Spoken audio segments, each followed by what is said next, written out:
buenas noches. Desde la Coordinación de Género estamos muy contentos de que todas estén aquí.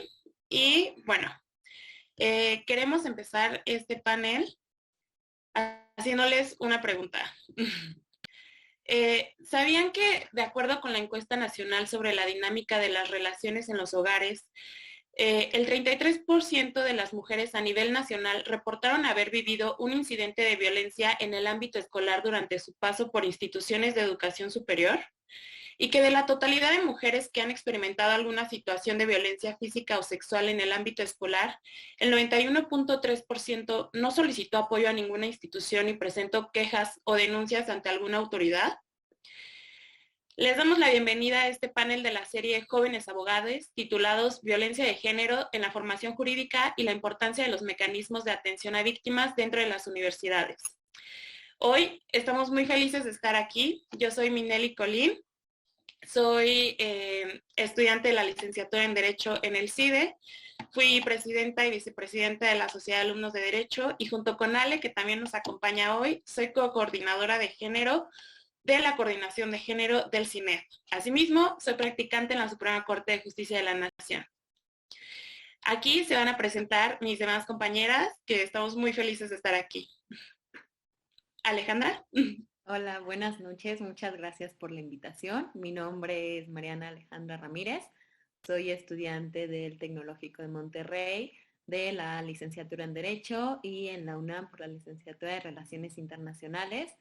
Fui vicepresidenta de la Sociedad de Alumnos en el periodo 2020-2021 y como mencionó Minelli, soy co-coordinadora actualmente en el CINED en la Coordinación de Género. Muchas gracias por la invitación.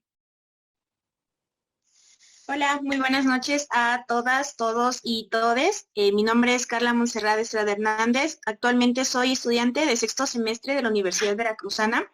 Soy presidenta de la mesa directiva del Semillero de Derecho Parlamentario y Técnica Legislativa. Es una organización estudiantil. Soy viceconsejera estudiantil de la Universidad Veracruzana en la Facultad de Derecho y vicepresidenta en el 16º Parlamento de la Juventud del Estado de Veracruz. También estuve colaborando en la elaboración y redacción del protocolo para la prevención y atención de la violencia de género en el Estado de Veracruz y la guía rápida para su denuncia. Hola a todas, todes y todos. Mi nombre es Sandra Belli. Curso la licenciatura en Derecho y el diplomado también en Género, Feminismo y Estado en el Tecnológico de Monterrey. Soy consultora actualmente en temas de derechos humanos y género para Gender Issues. Soy también magistrada en la Federación de Estudiantas y Estudiantes del TEC de Monterrey y fui presidenta del comité ejecutivo. Actualmente también soy miembro de la coordinación de género de este Consejo Interuniversitario y fui parte del Parlamento de Mujeres Ciudad de México 2021. Muchísimas gracias por la invitación y qué gusto verles, aunque no les vemos, pero les sentimos por acá. Bueno, pues en esta ocasión el formato del panel será, en principio vamos a explicar la violencia de género, las modalidades y asimismo vamos a dar estadística sobre estos temas. Posteriormente vamos a explicar y dar un poco de contexto sobre la violencia de género en la formación jurídica y explicar los tipos de violencia, es decir, la violencia sistemática, la simbólica. Por último, vamos a informar sobre los mecanismos de atención actuales. Esto también lo vamos a llevar a los mecanismos de atención que existen actualmente dentro de las universidades. Y al final tendremos un espacio para atender las preguntas y respuestas que nos hagan llegar por el chat y por la caja de preguntas y respuestas.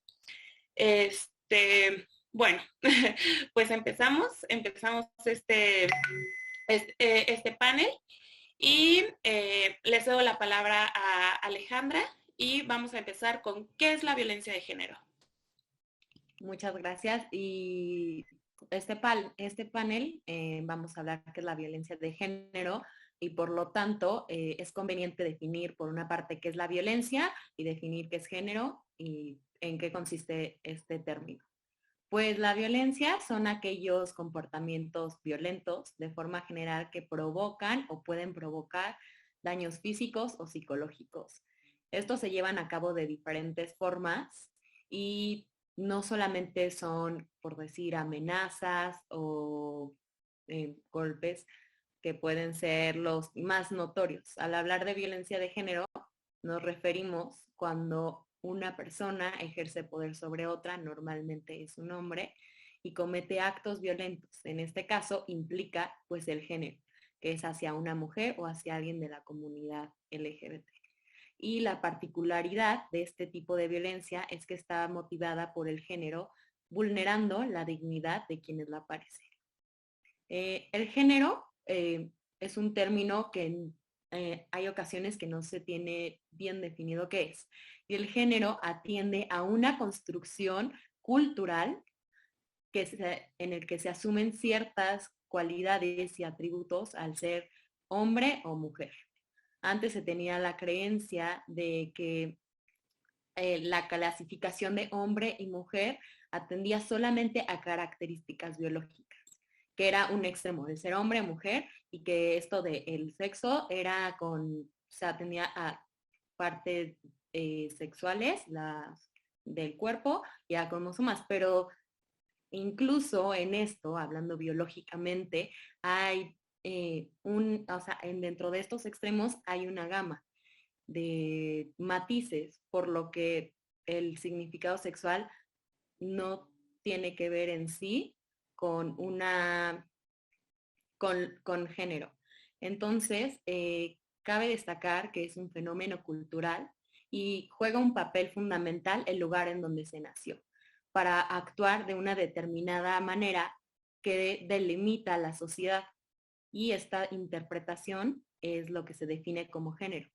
Y como mencioné, es una construcción social, por lo que no es algo instintivo ni natural. Y la regla es la diversidad, no la excepción, como se llega a pensar, puesto que no es lógico encasillar a todas las personas en solo dos, hombre y mujer. Hay una gama de matices dentro de estos dos extremos. Pero desafortunadamente, a causa del machismo, sigue existiendo un orden social de desigualdad en el que la mujer es discriminada y violentada, existiendo un sistema de dominación estructural que socialmente le da poder y mayor ventaja a los hombres en diferentes ámbitos de la vida, tanto públicos y privados, y en diferentes lugares, tanto escolares, institucionales, políticos, sociales y demás, creando como resultado una desigualdad social. Y en esta ponencia vamos a dar un enfoque a la violencia de género, más que nada en las mujeres, porque según estudios, el INEGI hizo una encuesta y el 66.1% de las mujeres en México de 15 a 60 años durante su vida han sufrido al menos una vez violencia de género. Por eso es la importancia de enfocarlo a las mujeres.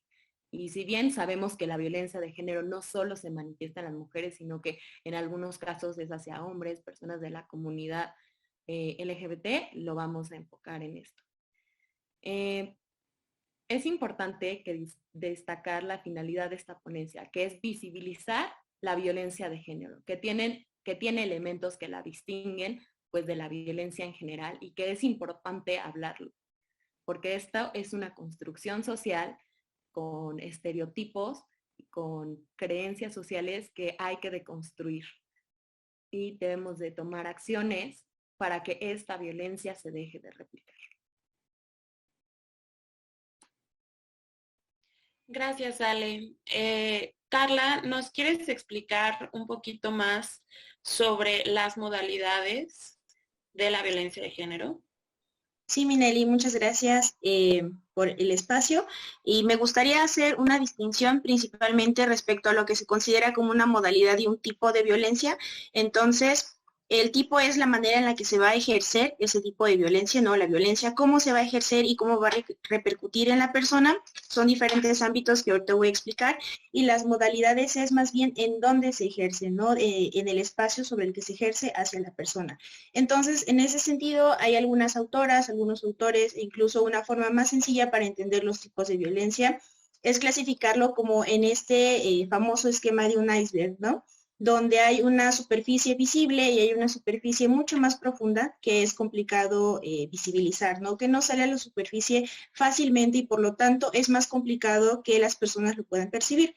Entonces, en ese sentido encontramos en la punta visible el tipo de violencia de género más conocida y más brutal, por así decirlo, y más visible, por desgracia, que es el feminicidio, ¿no? Que es cuando se llega a cometer el asesinato hacia una mujer por razones de género. No, razones de género ya está estipulado, cada código penal lo tiene definido según cómo fue legislado, ¿no? Pero encontramos algunas características muy particulares en el delito de feminicidio respecto a un homicidio a una mujer por razones que no son de género, ¿no? Por ejemplo, tenemos el caso de que si por accidente una persona atropella a una mujer y en este incidente muere, no estamos hablando de un feminicidio, no estamos hablando de un homicidio, podría ser en este caso culposo, ¿no? Pero en el caso de un feminicidio hablamos principalmente de ciertas características como la exhibición de su cuerpo en espacios públicos, el abuso sexual, etcétera, ¿no? Entonces encontramos en la punta del iceberg el feminicidio como el tipo de violencia más visible. Seguimos con la violencia física, ¿no? Que se puede manifestar de múltiples formas. Lo encontramos desde agresiones como empujones, pellizcos, golpes, lesiones ya que son mucho más visibles o mucho más marcadas, que dejan secuelas físicas en las personas, ¿no? En las mujeres particularmente. Y vamos a ir escalando más hacia la profundidad, ¿no? Vamos a ir aterrizando más a la profundidad, donde nos encontramos con una violencia patrimonial, ¿no? Donde a las personas, a las mujeres particularmente, se les arrebata de objetos, ¿no? Por ejemplo, de documentos o de pertenencias que son de carácter personal, con el fin de ejercer violencia a esta persona, ¿no? Por ejemplo, se les deja indocumentadas para que no puedan ejercer algún tipo de acciones legales o no puedan salir de su estado, de su país, etcétera, ¿no? En el caso de la violencia económica, que es un poco más profunda todavía, es cuando hay un espacio de dominación del hombre hacia la mujer, particularmente del hombre hacia la mujer, donde se le priva de poder ejercer alguna actividad económica que le permita contribuir a su bienestar, ¿no? Y el de su familia. Entonces, usualmente es el hombre quien ejerce el papel o el rol de proveedor y por lo tanto, cuando la mujer detecta cierto tipo de violencia, no puede salir fácilmente porque depende económicamente del hombre, ¿no? Entonces, por eso hablamos que es muy difícil escapar de un círculo de violencia, de una relación violenta, ¿no? Por mucho que queramos que las mujeres se empoderen y simplemente dejan a sus parejas, nos damos cuenta que hay un trasfondo mucho más profundo respecto a ello. Nos vamos a las agresiones sexuales, que por desgracia tienden a ocurrirse en espacios que comúnmente deberían ser seguros, ¿no? Como los espacios familiares, los espacios escolares o los espacios laborales, y por lo tanto son más difíciles de detectar. Y existen otras formas análogas a este tipo de violencias, ¿no? Entonces, cuando nos encontramos con algún tipo de violencia, es necesario ir detectando si nos enfocamos al orden psicológico, ¿no? Al orden emocional, al orden, no sé, físico particularmente, ¿no? Y luego nos vamos a trasladar a lo que son las modalidades de violencia, es decir, dónde se va a ejercer ese tipo de violencia. Lo más común, por desgracia, lo más visible también es el orden familiar, ¿no? Es decir, ya sea entre padres, entre hermanos, entre abuelos, entre tíos, ¿no? Primos, todo este orden familiar donde se puede ejercer violencia.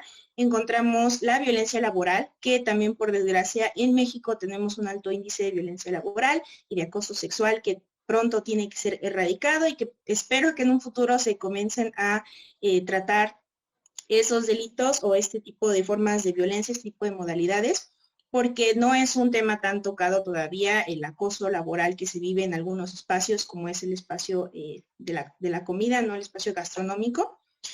Hablamos de una violencia docente o institucional, educativo, cuando los docentes ejercen violencia sobre sus estudiantes, ¿no? De diferentes tipos, ya sea agresiones verbales, emocionales, físicas, psicológicas. Hablamos de una modalidad de violencia en la comunidad, ¿no? Como puede ser el acoso callejero, institucional, que ya va enfocado de cómo las instituciones van adoptando diferentes modalidades de violencia contra las mujeres, como es el caso de la revictimización, ¿no? Cuando se presentan denuncias o quejas, la política que luego sucede cuando candidatos, precandidatos ejercen violencia contra candidatos o precandidatas a diferentes puestos, una muy conocida que es la violencia digital, gracias al poder de muchas mujeres que se han movido por ese tipo de actividades. Ya es un delito todo tipo de violencia digital, ¿no? Pero es aquella exhibición, ¿no? De imágenes, audios, etcétera, sin consentimiento de la otra persona. La mediática, ¿no? Que muchas veces nos damos cuenta cuando se ejerce cierta presión o violencia hacia una mujer a través de los medios, cualquier medio, ya sea digital, impreso, etcétera, y una violencia obstétrica, es decir, cuando durante todo lo relativo a la obstetricia, ¿no? A la mujer se ejerce violencia, que es un ámbito todavía por explorar, y dentro de estas formas también encontramos la violencia simbólica o otro tipo de violencia que más adelante serán explicadas, pero considero que esas son las bases que son indispensables para ir diferenciando sobre qué panorama nos encontramos en cuestiones de tipos y modalidades de violencias de género. Muchísimas gracias, Carla. Súper importante lo que nos expones.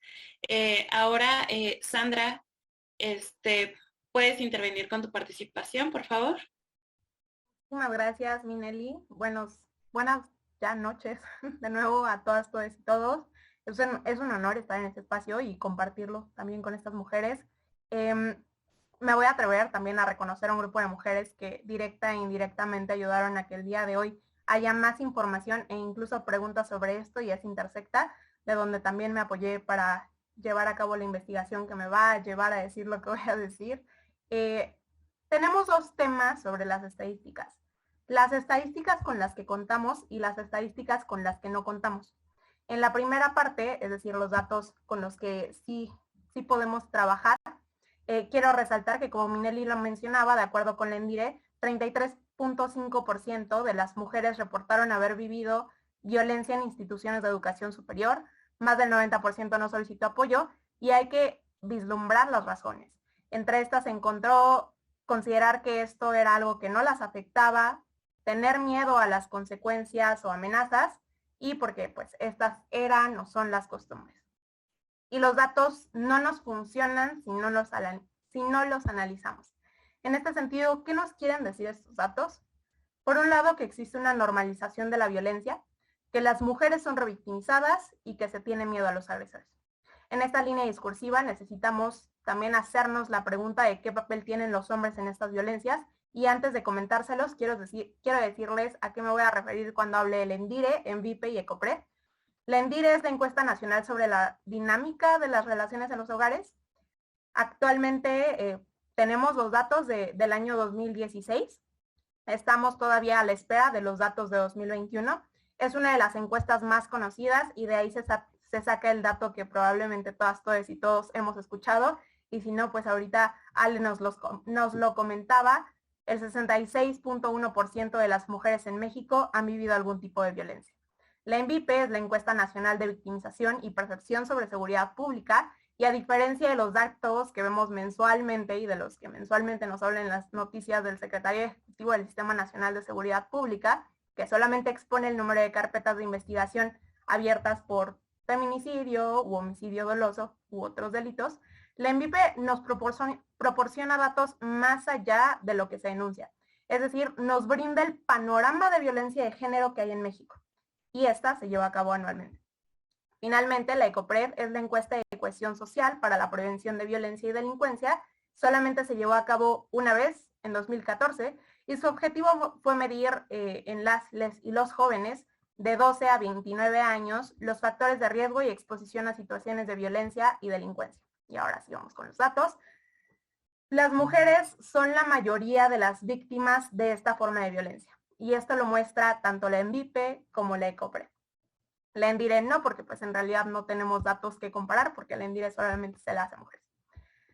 Y ahora, hay que también afirmar que quienes ejercen este tipo de violencia son su mayoría hombres.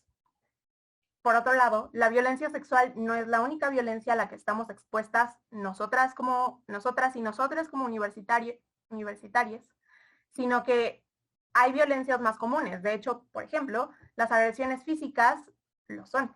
Y no estamos atendiendo siempre esto mediante protocolos o ciertas políticas que se llevan a cabo por parte de las universidades.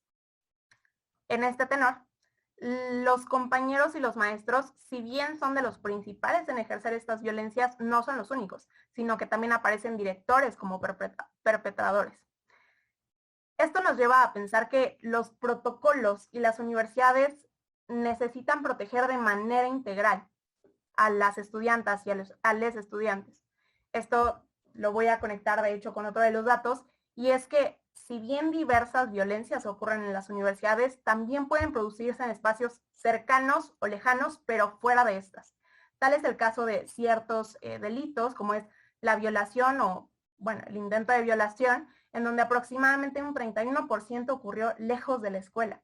El acecho, donde aproximadamente un 46% cerca de la escuela, y los ataques con cuchillo o armas de fuego, en donde casi un 45% ocurrió cerca de la escuela.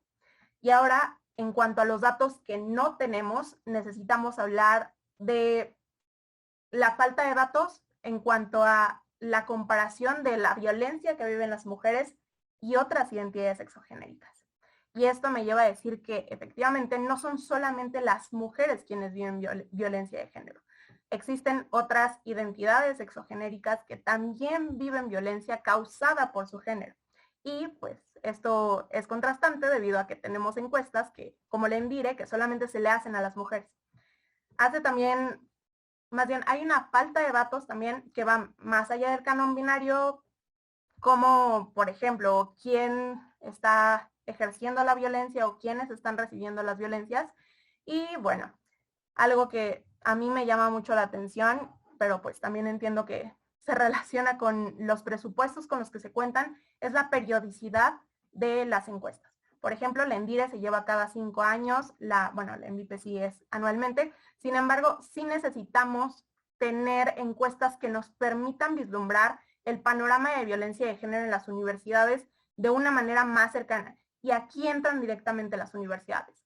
También es necesario que contemos con datos por parte de ellas, y también es necesario que las universidades le dejen de tener miedo a estos datos, que los transparenten y que a partir de ahí podamos trabajar.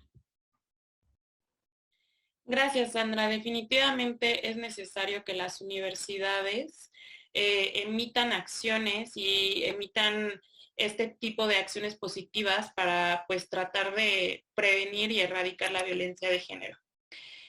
Bueno, es mi turno de participar y yo les voy a platicar un poco sobre la legislación en torno a este tema.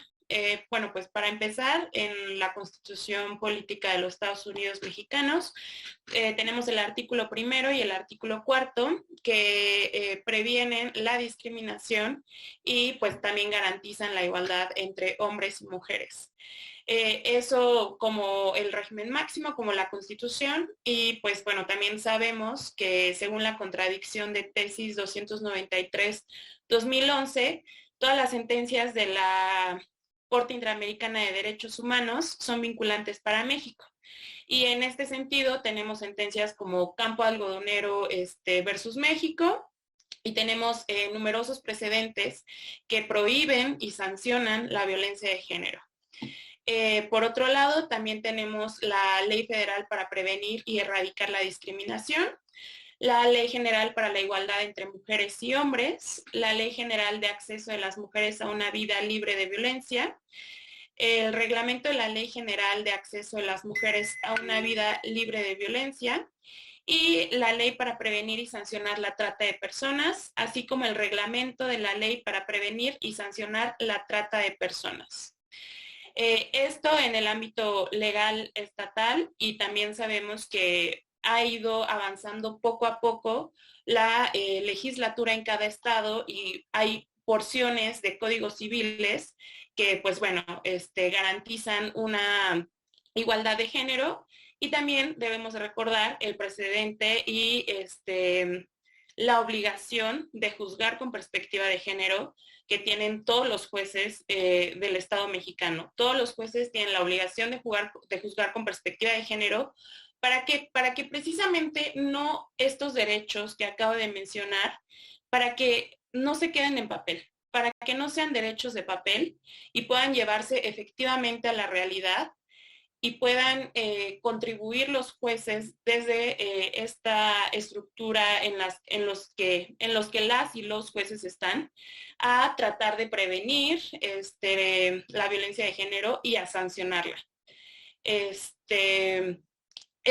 en el ámbito estatal, y en algunas universidades ya se están implementando protocolos para tratar la violencia de género, porque son necesarios y se necesita que existan este tipo de protocolos para que dentro de las universidades se erradique y se sancione la violencia de género que es ejercida en estos contextos. Bueno, esto sería todo por la legislación. A continuación vamos a explicar y dar un poco de contexto sobre la violencia de género en la formación jurídica. Asimismo, vamos a explicar los tipos de violencia. Sandra, ¿nos podrías contar un poquito sobre esto, por favor? Claro, sí, Nelly. Bueno, voy a intentar irme muy rápido porque me parece que me tardé. Entonces, voy a hablarles rápidamente de los tipos de violencia. Ya hablaron, bueno, más bien Carla nos ayudó a explicar cuáles son las modalidades, y pues esto se relaciona con los entornos en los que se pueden desarrollar las violencias. Sin embargo, respecto a los tipos, esto depende del estado del que hablamos. Por ejemplo, en cuanto a la Ley General de Acceso de las Mujeres a una Vida Libre de Violencia, la violencia psicológica, la violencia física, la violencia económica y la violencia sexual son las que pues no predominan, pero son las que se encuentran legisladas. Entonces, hablando de la violencia psicológica, son actos u omisiones que dañan la estabilidad psicológica de las personas. En cuanto a la violencia física, pues estamos hablando de pues, daños no accidentales en los que se usa la fuerza física o algún tipo de arma u objeto que provoca o no lesiones, sean internas, externas o ambas. Bueno, también la violencia patrimonial, que son los actos que afectan la supervivencia de las víctimas. La violencia económica, en este caso, pues estamos hablando de violencias que se manifiestan mediante limitaciones que buscan controlar la forma en la que cierta persona lleva a cabo, bueno, más bien maneja sus ingresos. Y pues la violencia sexual, que estamos hablando de los actos que degradan o dañan el cuerpo o la sexualidad de una persona, que pues en este caso les podemos llamar víctimas, o también sobrevivientes. Eso ya es otra cosa, pero es también esta reivindicación de los términos. Algo que me gustaría recoger de esto es que la Ley de Acceso de las Mujeres a una Vida Libre de Violencia de la Ciudad de México también nos habla ya de violencia, por ejemplo, contra los derechos reproductivos. Y esto sobre todo se enfoca en el acceso a maternidades elegidas, seguras y deseadas, a decidir libre y voluntariamente sobre nuestros cuerpos. También la violencia obstétrica, que son acciones o omisiones, y también nos lo hablaba Carla, que provienen de una o varias personas que están proporcionando atención médica o administrativa. Y bueno, respecto a la violencia sistemática y simbólica, en cuanto a la simbólica, que muchas personas dicen que esta es la base de las demás violencias, es la violencia que se relaciona con patrones de estereotipos, mensajes, valores, y que transmiten dominación, desigualdad y discriminación, y provocan esta también discriminación en las relaciones sociales, y naturalizan la subordinación de las mujeres en la sociedad. En cuanto a la sistemática, hablamos de esta violencia porque no es una violencia que se enuncie de manera individual.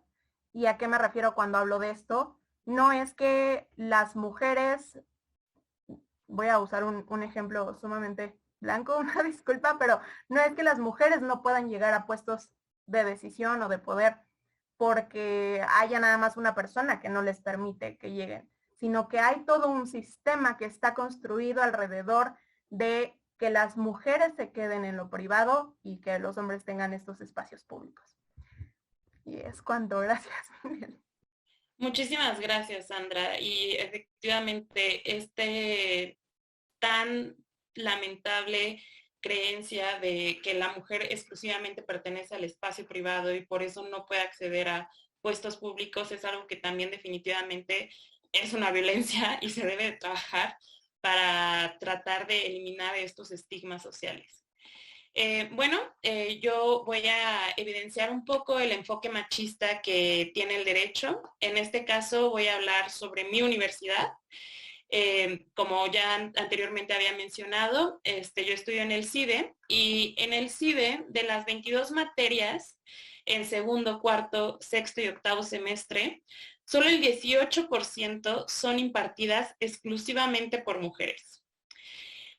El 64% son impartidas exclusivamente por hombres. Por lo tanto, más de la mitad del total de materias son impartidas solo por hombres. Esto durante toda la licenciatura.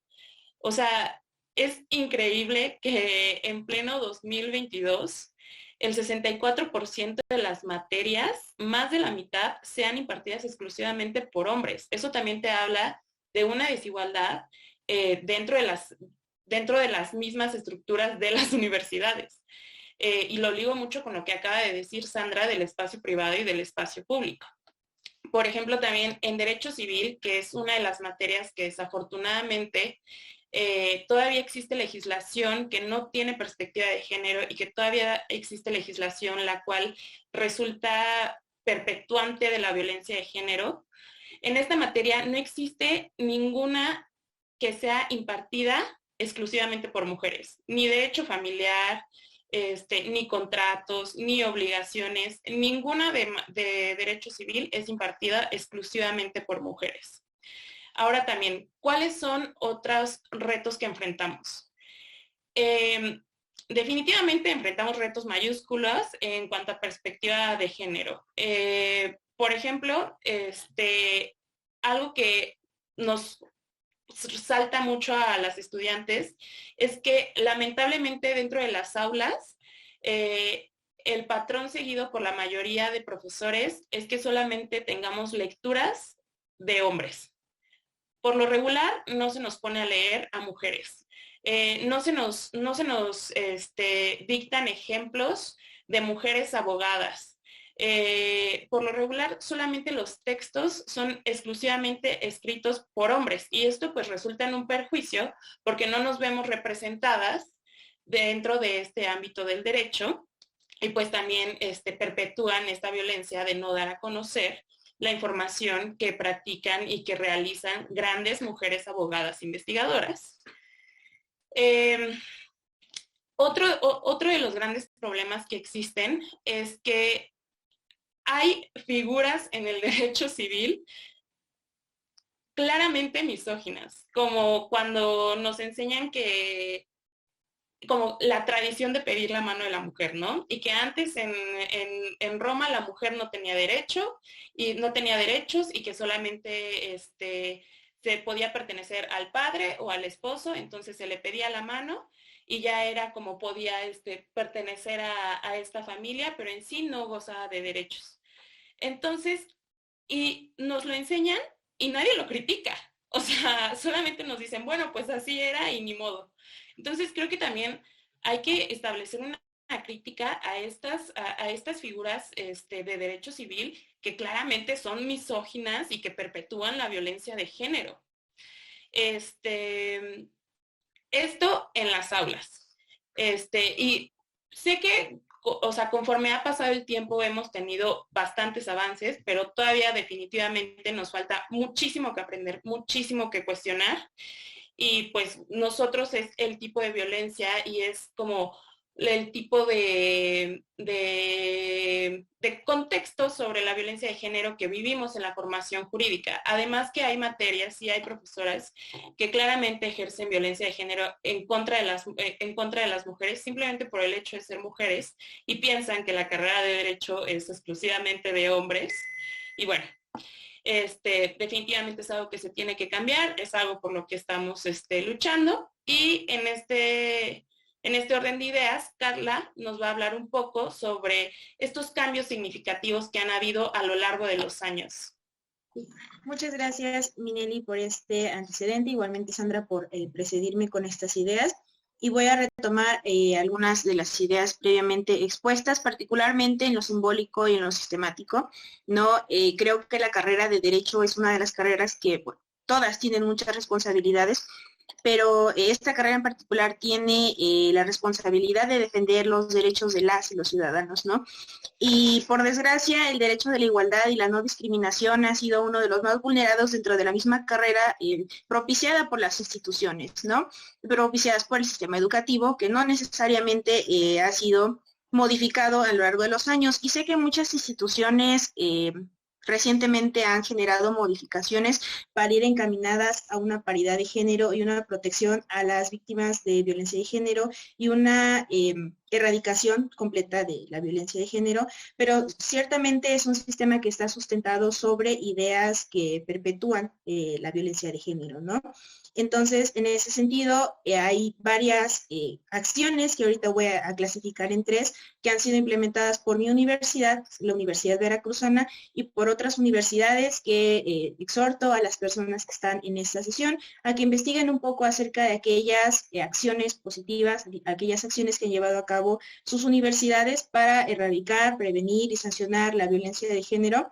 Sé que hay unas universidades que están 3, 4 pasos adelante que la Universidad Veracruzana, pero sé también que mi universidad está tomando acciones firmes respecto a estas acciones, ¿no? A este tipo de violencia en particular.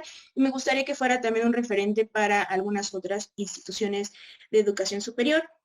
En ese sentido, mencionaba yo que clasifico este tipo de cambios significativos en 3, particularmente los cambios en la estructura orgánica, los cambios en la normatividad interna de las instituciones y los cambios en el enfoque de la formación jurídica, ¿no? Entonces voy a hablar obviamente de ejemplos de mi institución, pero nuevamente, insisto, este tipo de acciones han sido implementadas en otras universidades.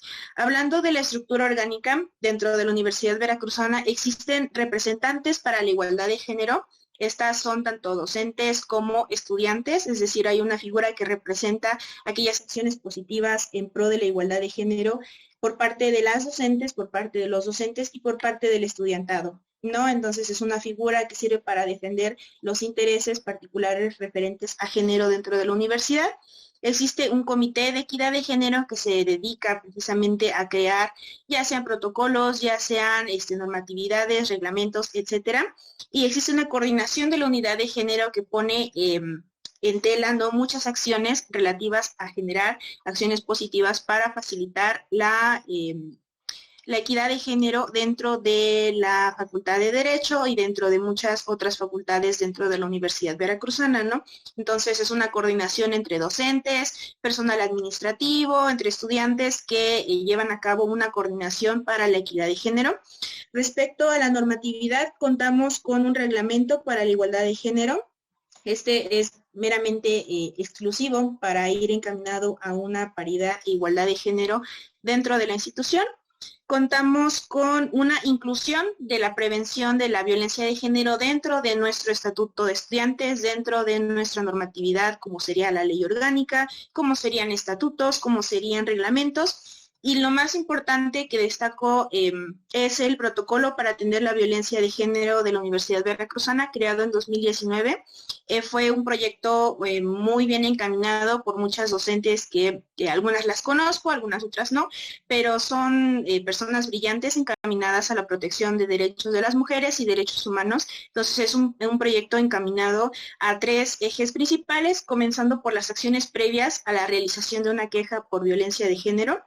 Luego está estructurada aquella formación de la queja, ¿no? ¿Qué es lo que necesitas? ¿Cómo lo vas a llevar a cabo? ¿Cuáles son los pasos a seguir? ¿Y qué acciones vienen después de que tú presentas una queja, ¿no?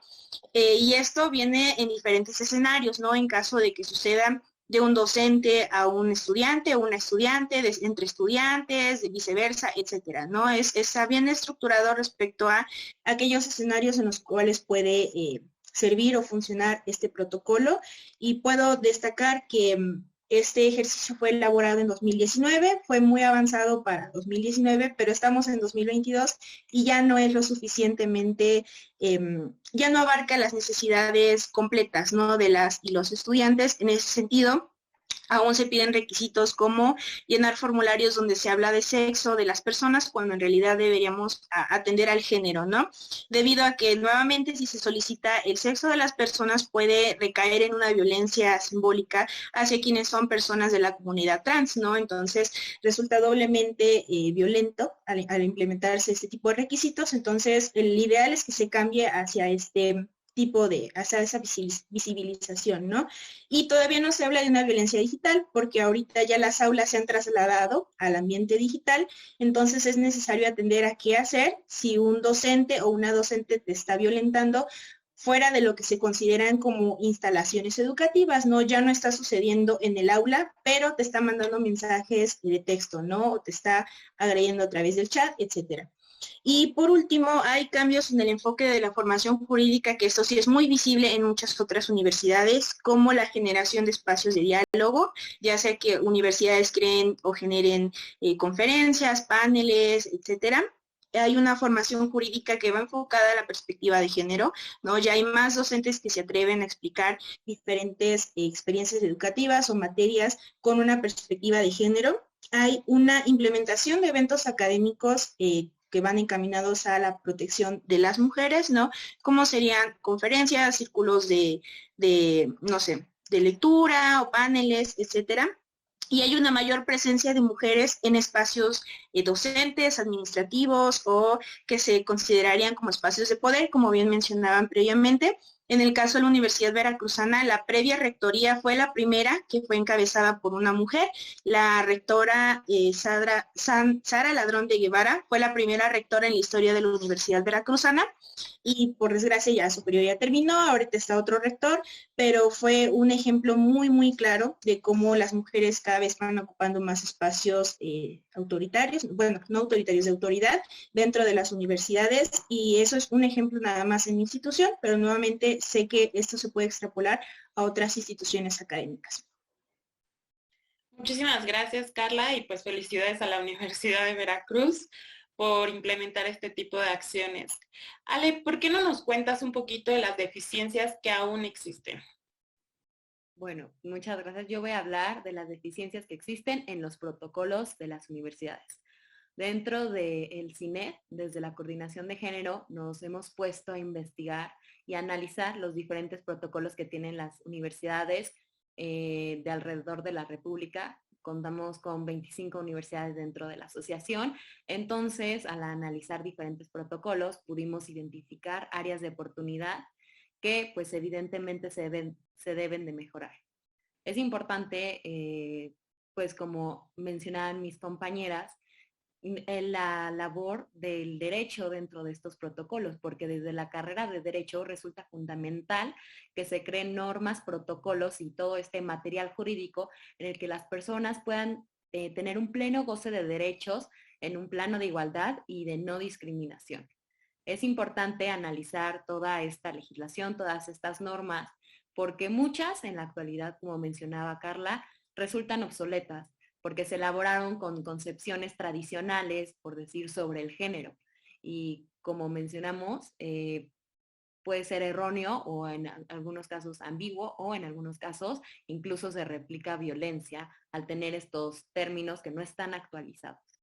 La primera área de oportunidad que identificamos es que hay universidades que ni siquiera cuentan con un protocolo.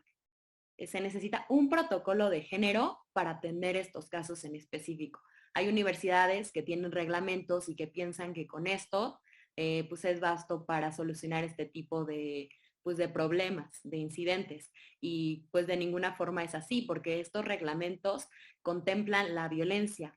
Pero como vimos, estamos analizando violencia de género, que es un tipo de violencia especial que se debe de atacar de diferente manera, se debe de abordar de diferente manera, porque las víctimas necesitan pues atención especializada, las sanciones tienen que ser diferentes, los plazos, todo debe de ser diferente, por lo que en primer lugar todas las universidades deberían de contar con un protocolo de género, que es material especializado con las medidas necesarias para que las víctimas se sientan acompañadas, protegidas y seguras de que se les está brindando la atención correspondiente.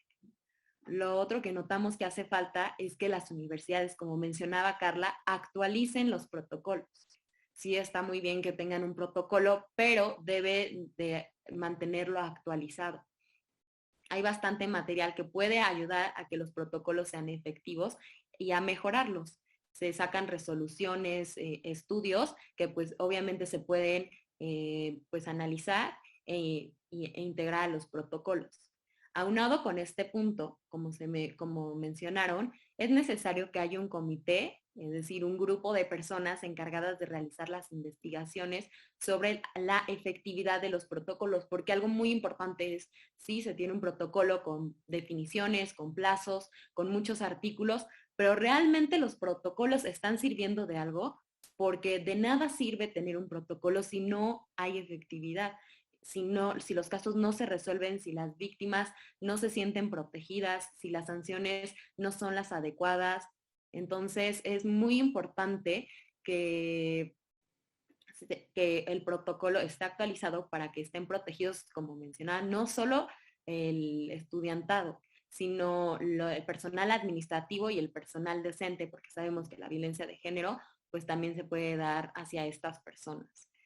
Entonces, este comité es importante que se integre y sea separado como tal, no sean las personas que elaboraron el protocolo para tener una visión, un tercer punto que pueda ser imparcial.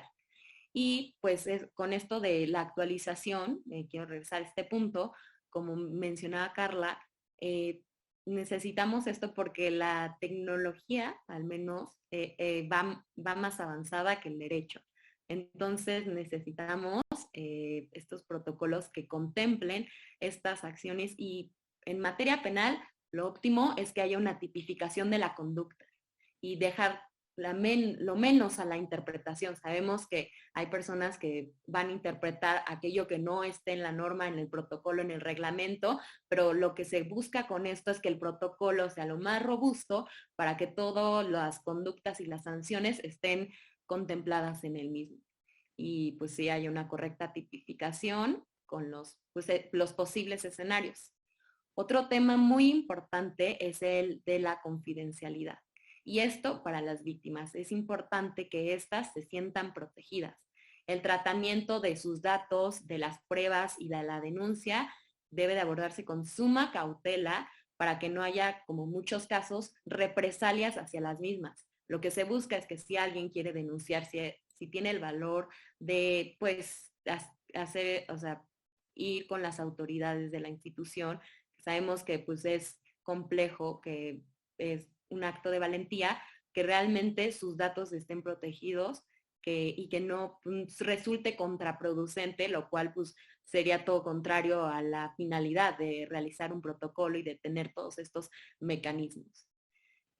Por más que parezca obvio, también está el de la accesibilidad. Hay protocolos que no están accesibles a los estudiantes, que se los tienen que pedir a determinadas autoridades dentro de la institución y que se tienen que esperar a que les contesten. Incluso algunas les cuestionan que por qué quieren ver el protocolo y esto de ninguna manera se tiene que ser así. Las personas, todas las personas de la institución tienen que tener un acceso al protocolo de manera rápida y no solo esto, sino que se dé difusión de dónde pueden encontrar el protocolo y igual que haya un grupo de personas que si se tiene alguna duda acerca del mismo se puedan resolver. Finalmente, algo que consideramos sumamente importante es que las personas involucradas, tanto en el comité para sancionar, tanto en el comité para investigar, tanto en el comité para actualizar los protocolos, es que sean mujeres, porque desde luego que estas personas necesitan ser capacitadas, pero esto crearía una mayor empatía. Y como mencioné, no está de más que haya capacitaciones, porque como sabemos, hay muchos prejuicios en la sociedad y estamos en deconstrucción, entonces hay que proporcionar talleres, conferencias, material para que estas personas que estén pues involucradas en esto, pues puedan dar una mejor asesoría, una mejor visión y pues que ayuda a todo.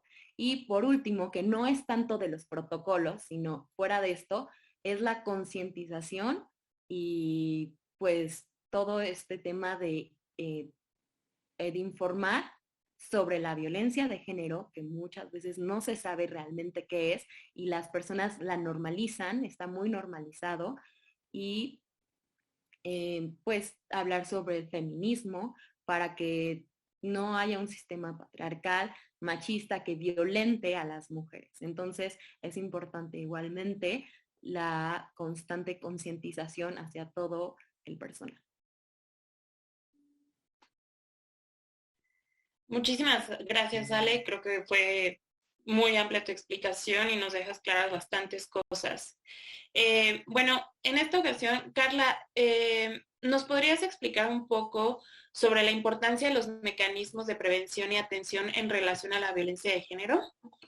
Sí, Minelli, muchas gracias. Voy a retomar muchos de los puntos que había mencionado Ale hace un momento, comenzando por, bueno, quizás nos podemos preguntar por qué es necesario que se implementen este tipo de mecanismos que, como había mencionado, no solo son los que están plasmados en un protocolo, en un reglamento, en una ley orgánica, sino aquellos incluso que son enfocados a darle más visibilización a las mujeres, ya sea como estudiantes, como docentes, como personal administrativo, y aquellas que van encaminadas a cambiar la estructura por completo del sistema educativo, ¿no? Entonces, ¿cuáles son los puntos necesarios y por qué es importante que cada universidad vaya implementando poco a poco este tipo de mecanismos? Yo los resumo en unos cuantos pasos. El primero sería la concientización, como decía Alejandra hace un momento precisamente, el hecho de que todos estos mecanismos yo los clasifico en que va en tres como pasos, ¿no? Primero comenzamos con una prevención. No es necesario que obviamente todo tipo de violencia antes de que sea sancionada o erradicada tiene que ser prevenida, ¿no? Entonces comenzamos con una concientización acerca de los tipos y modalidades de violencia, ¿no? De qué manera se pueden ejercer, y de esa forma las personas que son víctimas se dan cuenta que son víctimas, ¿no? Porque muchas veces puede parecer obvio cuando lo ves desde afuera, pero cuando estás inmersa en un espacio de violencia es un poco más complicado identificar este tipo de acciones que son violentas, ¿no?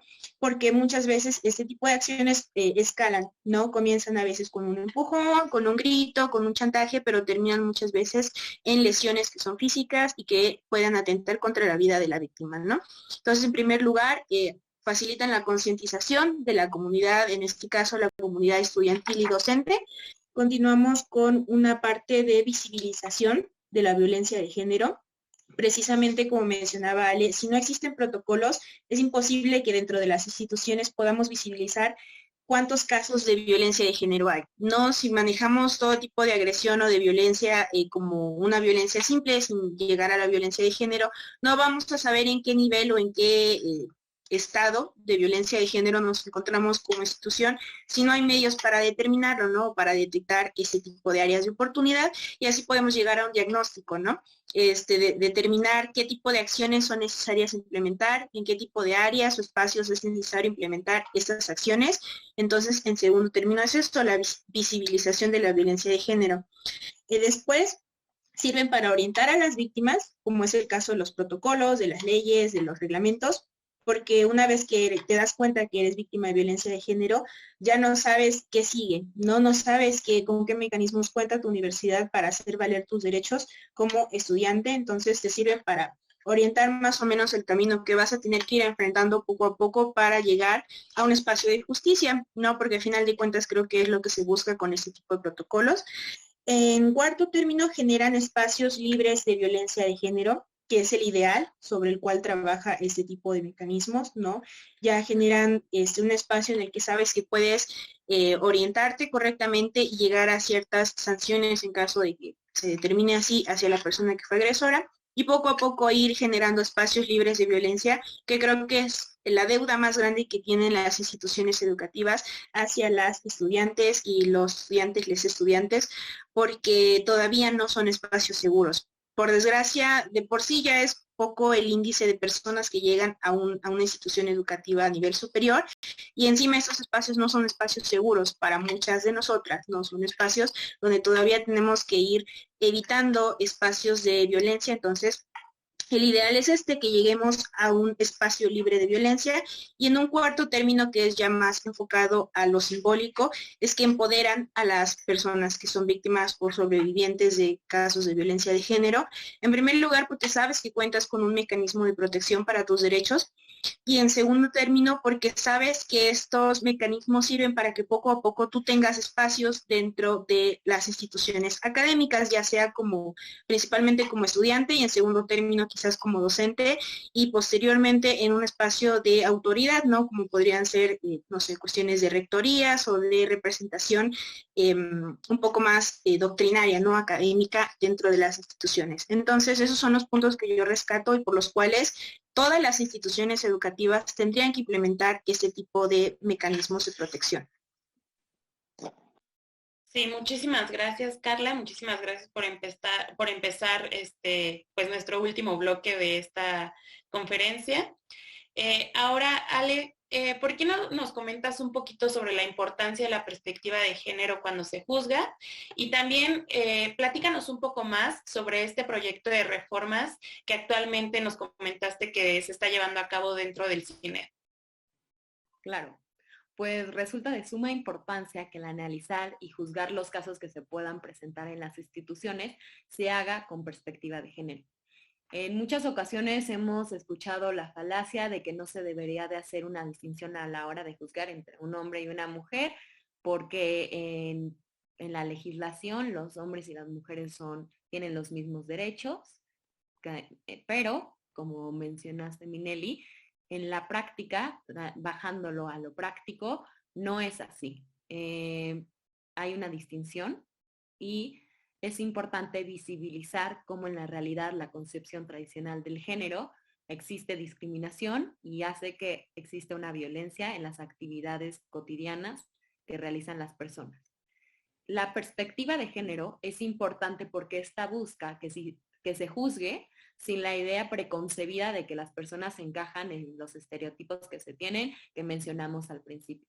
La perspectiva de género hace que se esté consciente que existe una gran diversidad de género y que hay que juzgarlo de manera diferente, porque, como mencioné, si bien en la legislación los hombres y las mujeres tienen los mismos derechos, hay un sector poblacional, que son las mujeres, personas de la comunidad LGBT, que sufren este tipo de violencia y sufren desigualdades que hay que subsanar, y que estas desigualdades son las que la sociedad ha construido.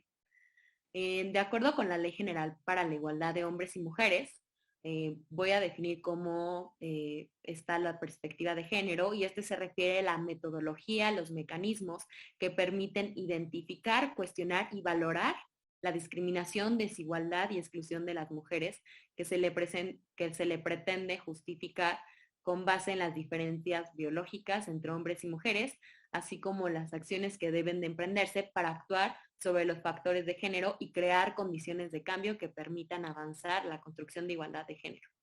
Es por eso la importancia de juzgar con perspectiva de género, para romper con todos estos estereotipos.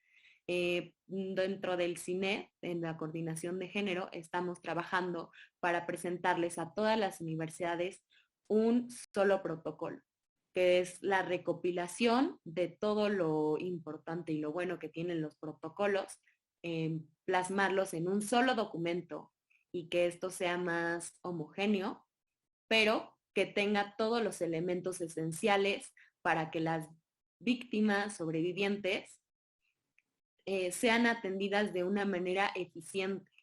Entonces, hemos estado trabajando con representantes de cada universidad y estamos abiertas a que más personas se unan a reformar esto, reformar los protocolos que se tienen. En caso de las universidades que ni siquiera cuentan con un protocolo, pues que se inicie con esto. Entonces, todavía seguimos trabajando. Es un trabajo que implica investigación, porque sí, no es solamente ponerse a reformar, tenemos que verdaderamente identificar cuáles son las áreas de oportunidad, cuáles son los elementos esenciales que se tiene que llevar para que una denuncia, como mencionamos, esté bien en cuestión de confidencialidad, que las sanciones sean las adecuadas, que las definiciones sean las óptimas y las correctas. Entonces, desde la coordinación de género nos interesa mucho abordar esto, erradicar la violencia de género y brindarle a todas, todos y todes mecanismos de prevención y de sanción para este tipo de violencia. Muchísimas gracias, Ale. Y pues aquí aprovechando la oportunidad, si hay alguien que nos está viendo de una universidad en donde aún no existe un protocolo o quieran mejorar su protocolo de atención a violencia de género, pues que se pongan en contacto con nosotras para poder llevar a cabo pues este proyecto y que pues sea más integral y podamos integrar la mayor cantidad de universidades que sea posible. Muchas gracias, Ale. Y bueno, yo les voy a hablar un poco sobre las deficiencias que existen, así como los elementos necesarios para contar con un protocolo eficiente. Desafortunadamente, aún existen muchas deficiencias en torno a establecer protocolos eficientes en las universidades. Como lo mencionaba mi compañera Alejandra, hay universidades en donde ni siquiera existen protocolos. Y también hay universidades en donde la sanción al plagio es más grande que la sanción hacia alguien que ejerce violencia de género. Por ejemplo, la sanción por cometer plagio es expulsar a la persona, pero la sanción a alguien que comete violencia de género es solo tener una charla y dejarlo pasar, ¿no? O sea, entonces creo que también por eso es la importancia de que existan los protocolos y de que exista cómo es que se debe de llevar este proceso y qué sanciones deben de existir para prevenir, erradicar y sancionar la violencia de género dentro de las universidades. Estos protocolos deben de ser para la comunidad y los elementos necesarios, pues, son siempre tomar en cuenta a las víctimas o a las sobrevivientes, también tomar en cuenta la violencia que se vive dentro de las aulas y fuera de ellas. Como lo mencionaba mi compañera Carla, la violencia de que te estén mandando mensajes en un tono violento o acosador, pues también es súper importante ir actualizando los protocolos y tomar en cuenta que también las violencias van avanzando y que se deben de tomar en cuenta. Asimismo, pues mantener el anonimato de los víctimas, así como también de los testigos involucrados, ¿no?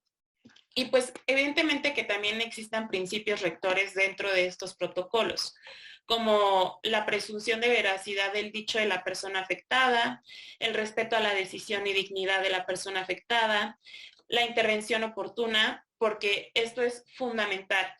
Si existe el protocolo, si hay una sanción, pero nadie se pone a trabajarlo, nadie verdaderamente está vigilando que se haga cumplir, y entonces va pasando el tiempo y nadie interviene para sancionar algún caso de violencia de género, pues entonces no sirve de mucho que ahí esté el protocolo cuando nadie verdaderamente lo aplica. Otro principio rector también debe ser la no revictimización.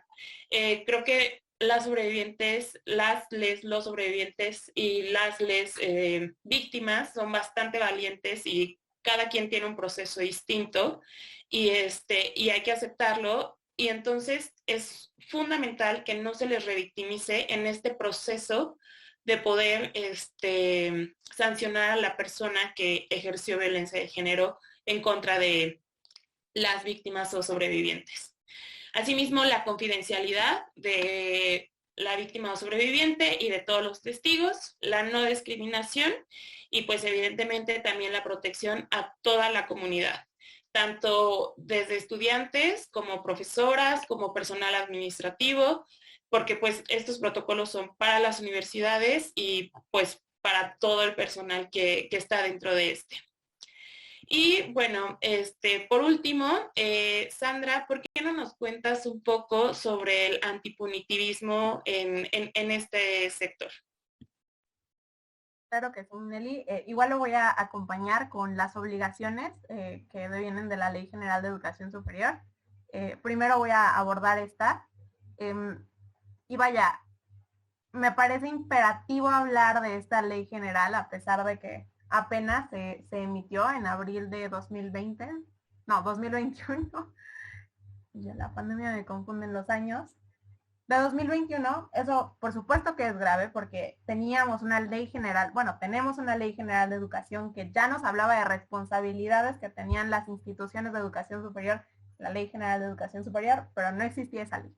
Ya existe y gracias pues justo a todos los movimientos feministas que existen alrededor de las universidades, ya contempla obligaciones para estas instituciones en materia de, por ejemplo, impartir educación con enfoque de transversalidad de la perspectiva de género, no solamente en las funciones académicas, sino también en las administrativas e incluso en las directivas, que es algo que falla muchísimo.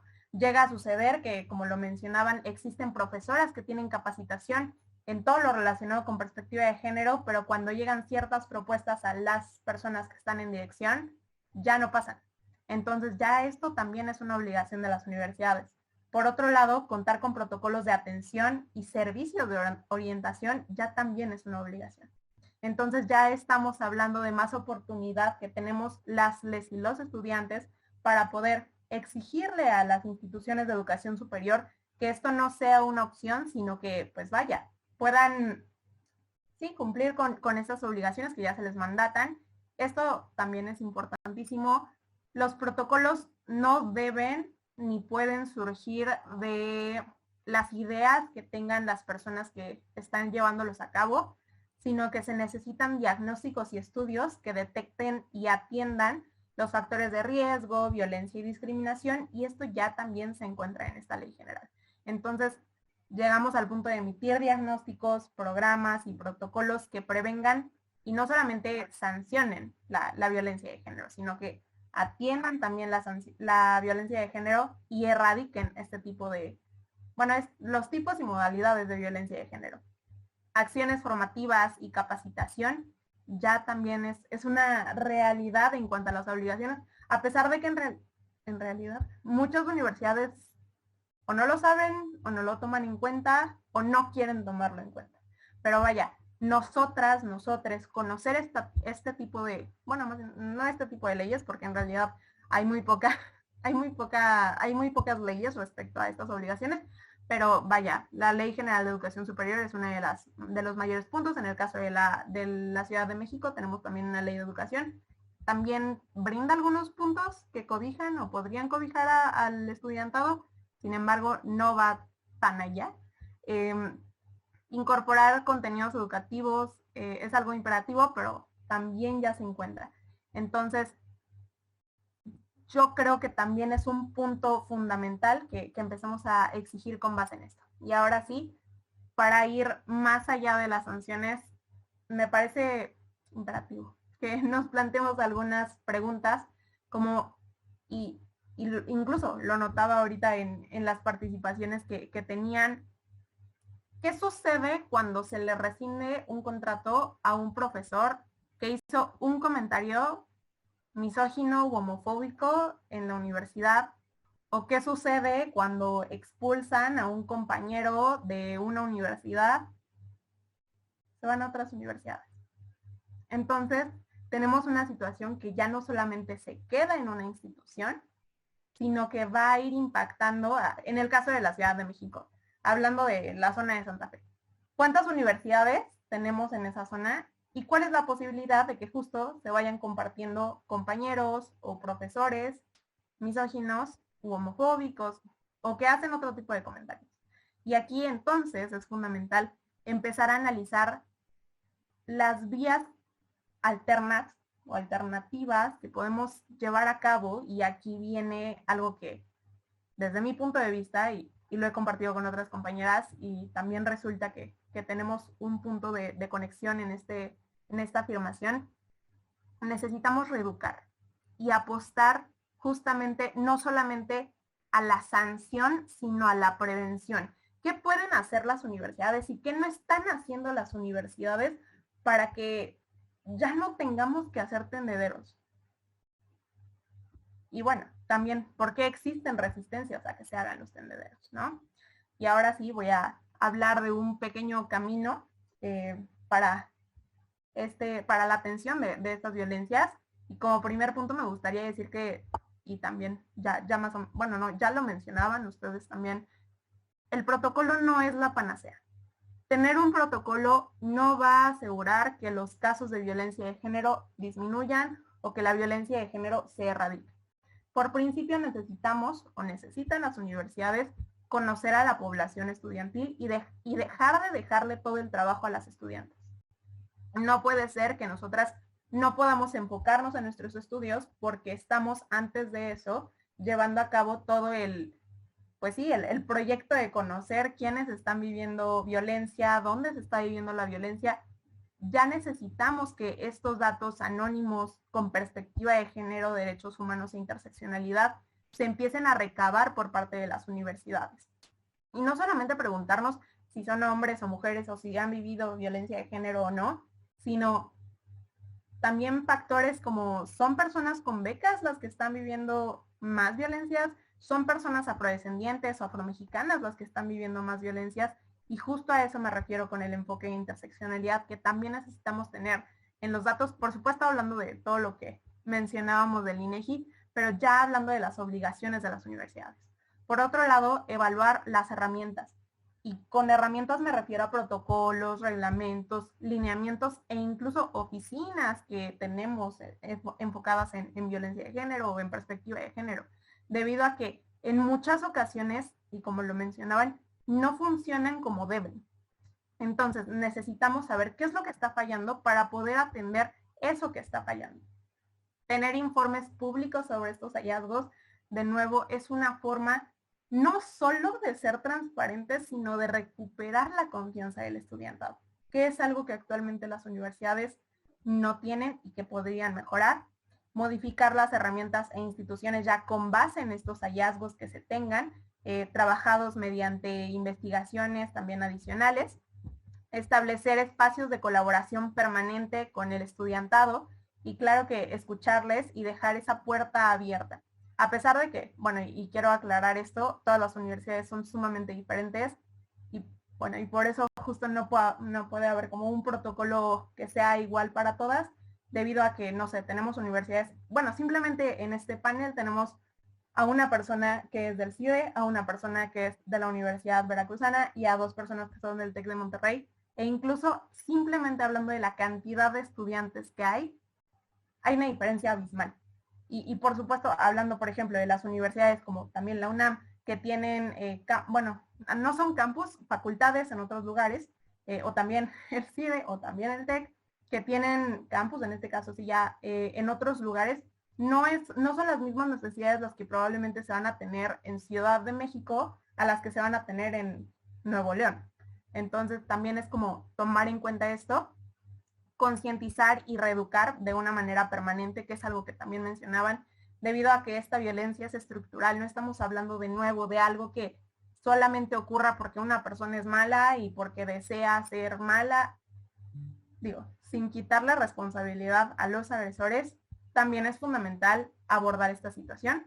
Y finalmente, tener mecanismos de retroalimentación y transparencia que, de nuevo, construyan una sociedad universitaria con más confianza en la universidad, de forma que realmente logremos erradicar la violencia en un espacio que de por sí debería de ser seguro, que son las universidades. Muchísimas gracias, Sandra, por esta gran intervención y muchísimas gracias a todas las panelistas. Me parece que todavía tenemos un poquito de tiempo para hacer algunas preguntas. Alex, si quieres empezar con eso. Sí, igualmente pueden dejar en el chat las preguntas, alguna pregunta que tengan. Ángel Antonio nos mandó esta pregunta vía mail y cualquiera de las panelistas que quiera responderla, adelante. Pone, ¿qué hacer cuando un estudiante está en proceso de cambio de género y exige que se le trate de un género distinto al que nació? es decir, ocupar baños del sexo opuesto.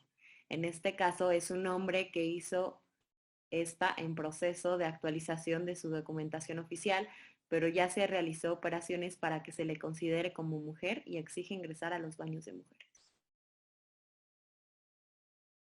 Entonces, no sé quién quiera contestar esa pregunta. Me parece que ahí Minelli tiene más claro el área de jurisprudencia, entonces no sé qué opines, Minelli, si dividimos la respuesta en cuanto a lo que ha dicho la Corte y lo relacionado. Súper. Claro, Sandra, comienza. Súper. Bueno, por principio, y eso es algo también fundamental, necesitamos abordar el género como algo que va más allá de solamente ser mujer o ser hombre, ya también nos lo mencionaba Ale. Ver el género como todo este sistema que ya de por sí genera violencia por los estereotipos o mandatos o roles de género que tenemos que cumplir, es un primer punto. Y como segundo punto, ahora sí, necesitamos dejar de pensar que un hombre que era mujer es una mujer trans. Una mujer trans es una mujer trans que es una mujer. Y fin. Entonces, empezar, por ejemplo, desde estos cambios del lenguaje, y por ahí veía algunos comentarios de el lenguaje inclusivo no sirve para nada. Me gustaría decirles que la forma en la que hablamos, por supuesto, que sirve para algo y es para incluir a las personas que históricamente han sido segregadas de la sociedad. Y eso tiene que ver con el hecho de que las mujeres no podíamos votar hasta los años 50 en México, en otros países fue aún después. Entonces, claro que tiene que ver el hecho de solamente hablar de ciudadanos a hablar de ciudadanes y de ciudadanas. Entonces, eso por un lado, empezar a dejar pasar esta idea de que las mujeres trans son hombres, no son hombres, son mujeres trans, pero son mujeres. Entonces, eso por un lado. Por otro lado, respetar la forma en la que las personas se identifican. Y bueno, eso supongo que, bueno, no supongo, Minelli sé que lo va a complementar, pero por supuesto que es discriminatorio negarle el acceso a una mujer por la forma en que se ve. Y es que hay una diversidad, y también Ale lo decía, la diversidad es la regla. Entonces, no podemos pensar que una mujer se va a ver de cierta forma o se tiene que ver de cierta forma para que la tratemos como tal. Y si una mujer trans desea entrar a los baños que le corresponden, por supuesto que tiene que tener acceso. Sí, claro, o sea, en la línea que comentaba Sandra, bueno, pues también la Corte ya ha resuelto algunos precedentes sobre baños y personas que pertenecen a la comunidad LGBTTIQ+. Y bueno, o sea, solamente recalcar que como igual lo había mencionado la legislación, están constitucionalmente reconocidos los derechos a la no discriminación y pues en este caso el no permitirle la entrada a un baño a una mujer que se identifica como mujer, a pesar de que sus órganos sexuales sean distintos a los que comúnmente se les asocia a las mujeres, pues sería un acto discriminatorio.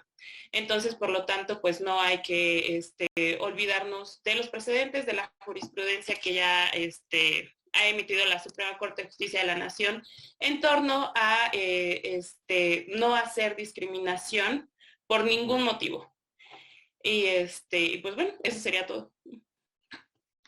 Muchas gracias. Y sí, el tema muy importante es la no discriminación. Y por el tiempo, la última pregunta que se va a responder es de Luis Fuello y pregunta: desde la jurisprudencia, ¿qué tanto se ha avanzado en México en la implementación de políticas de igualdad de género? Bueno, desde la jurisprudencia les puedo comentar que existen más de 100 jurisprudencias que hablan sobre erradicar la violencia de género. O sea, hay más de 100 jurisprudencias que hablan sobre el tema. Y como lo comenté en un principio, todos los jueces tienen la obligación de juzgar con perspectiva de género. Por lo tanto, tienen la obligación de llevar estos derechos a la realidad, de aterrizarlos y de implementar, y pues bueno, sí, o sea, justo de implementar acciones positivas para sancionar, erradicar y prevenir la violencia de género. género. No sé si alguien más quiera agregar algo. Bueno, pues creo que no. Y pues eso sería todo por nuestra parte. Nos dio muchísimo gusto estar aquí. Nos da muchísimo gusto que cada vez existan más plataformas que nos abran espacios para hablar sobre estos temas tan importantes y tan fundamentales. Esperamos de todo corazón que hayan podido entender un poco sobre la importancia de los protocolos y que existan en las universidades, así como de la violencia de género. Y como ya los había mencionado anteriormente, si hay alguien aquí que quiere trabajar con nosotros para este proyecto de los protocolos y la atención a víctimas de violencia de género, pues saben que se pueden acercar a la coordinación de género del CIMED. Y pues buenas noches a todos y les invitamos también a que sigan participando en los próximos paneles de jóvenes abogados. Muchísimas gracias. Hasta luego, buenas noches. Buenas noches, gracias. Gracias.